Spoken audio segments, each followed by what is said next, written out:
পুরুলিয়ার অযোধ্যা একসময় বন জঙ্গলে ভরা ছিল। বন্যজন্তুদের তাণ্ডব চলত একাধারে। হাতি, বাঘ, হরিণ, শূকর থেকে শুরু করে সব জীবজন্তু পাওয়া যেত। পাখির কোলাহল আর মনোরম সৌন্দর্যে মন জুড়িয়ে যেত। আজকে সেই অযোধ্যার পরিবর্তন হয়েছে। আজকে হাজার হাজার লোকের সমাগম, নতুন নতুন রিসোর্ট, হোটেল, মানুষের কোলাহল হয়ে অশান্ত অযোধ্যা হয়ে গেছে। আর জীবজন্তুর জীবনের তাগিদে এখান থেকে ওখানে ছুটছে। আগের মতো আর জীবজন্তুর দেখা মেলে না, আর পাখির গানও শোনা যায় না। অযোধ্যার খৈরাবেড়া ড্যামে হঠাৎ করে হরিণের দেখা মেলে।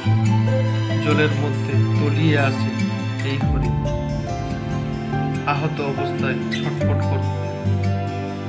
উদ্ধার করে ইকো অ্যাডভেঞ্চার ক্যাম্পের কাছাকাছি লোকজন।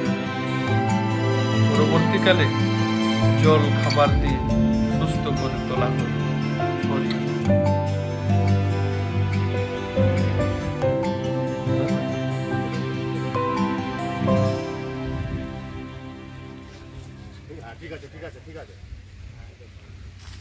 আস্তে আস্তে আস্তে আস্তে ধর ধর ধর ধর ধর ধর ধর ধর।